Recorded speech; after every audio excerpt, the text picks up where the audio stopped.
Hello, my people. I don't come with another video. Una know say I know they like to talk for video, but when I see this video, I say no. I must show to all of our Africa people where we say they ask for visa, they want come Canada. Mona come see the mountain house where they give people where they sleep. Oh my God! I beg Mona hurry up. I believe say somebody will learn from this thing. Una know how we dey do. And before I go drop the video, don't forget to like, to share, to comment, and give how much time you feel like giving. And you all are welcome.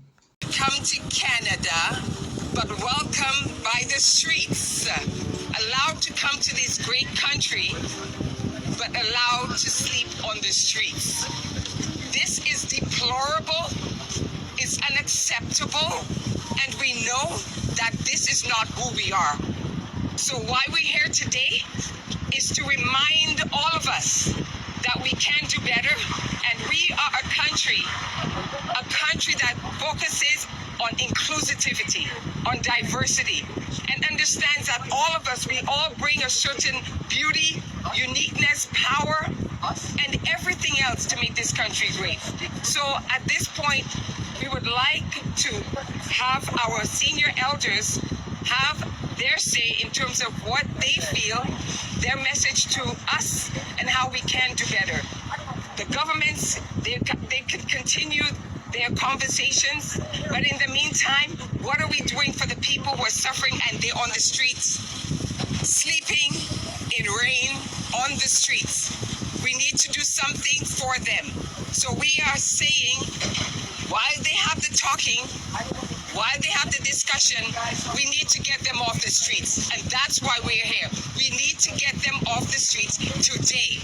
So I would like now to turn the mic over to our incredible, iconic trailblazer, Jean Augustine, the first Black member of Parliament and the woman responsible for creating Black History Month. I won't say put your hands together, but you can put your hands together.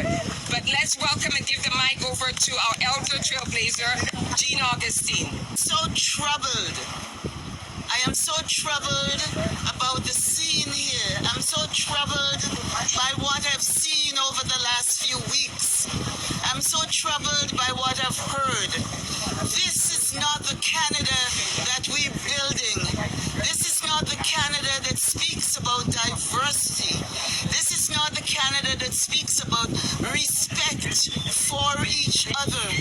This is not the Canada that get around tables to talk about the situation of refugees, the situation of people around the world who need Canadian help, Canadian assistance, and that we have a country where everyone is welcome and everyone is given an opportunity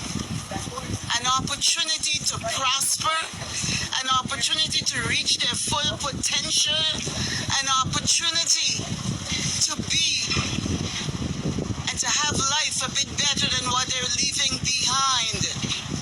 I think it's important for us not to sit back. It's important for us not to allow this to happen. I've passed a few times and cars are driving by to look at the situation. I've had friends in international places who've seen pictures and have heard of the situation here and are asking, what is going on in Canada? What is going on in this city? I was a minister for multiculturalism. I was a minister for the status of women and the situation of women in this group. The situation of women who cannot find a place that they could be comforted as they work through different processes. I'm not here to talk about whose responsibility, whose money, whose funding. I'm here to say that as Torontonians, as Canadians, as Ontarians, we need to do better than this. Thank you very much. Thank you very much, Jean. Thank you very much. So let me get you in here. If you could move over a bit. So now we'd like to hear from one of our other icons and trailblazers, Zanina Condi. She was the first black member of provincial parliament, and she was also the first black cabinet minister. Her body of work is so impressive.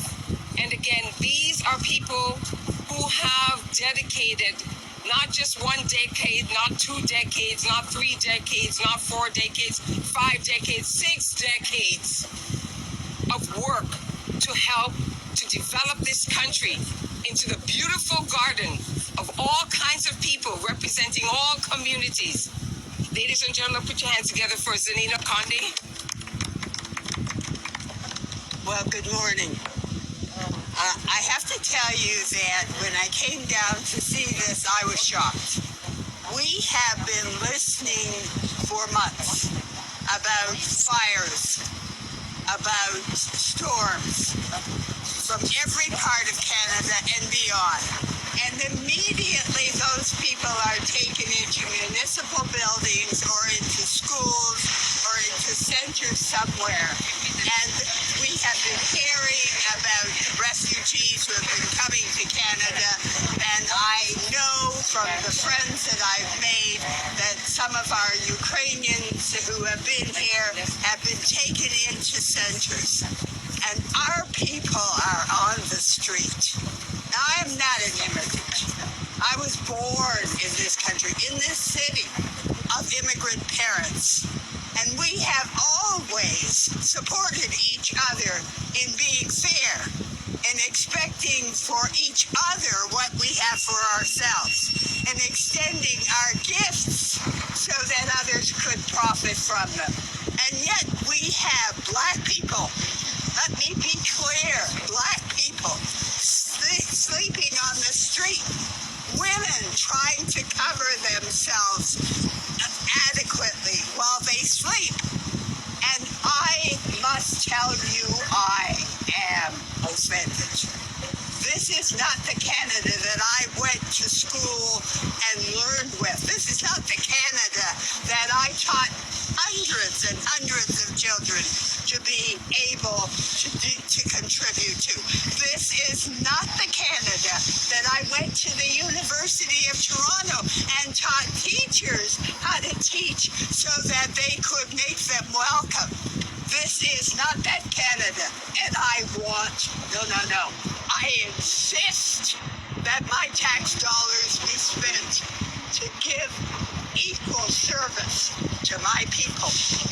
And once again, I have to talk about my people in a country where I've been raised, in a city where I've been raised living with Italians and Jews and Ukrainians and white people and black people and people from all parts of this world. We have allowed my people to be so disrespected. I will not stop talking about this. I will not rest until they get equity. Never. Thank you. So here's the other interesting thing. We are interested in getting these our beautiful brothers and sisters off the streets today. We want the way. We want for them now. We want them off the streets today. All they're asking for in this great country, in this great city, is some place where all of them can be together while the governments talk and negotiate and do whatever it is. They should not be on the streets any longer. We put out an ask to this gentleman, which I'm sure all of you know of. Come here, Mohammed. We said he brought food yesterday, which was beautiful. We love your food. But I said, thank you for what you're doing in terms of feeding our community. But what we really need is a place where they could lay their heads, is a place where there's shelter from the rain and the cold, is a place where they can be temporarily, at least until the governments, they figure out what they want. And I asked you, are you prepared? Are you okay to pay for that? And what did you say? I said that we will for sure. Okay, so And, you we come will here fund and it. tell us, take the mic. This is what we talk about Canadians. Take the mic,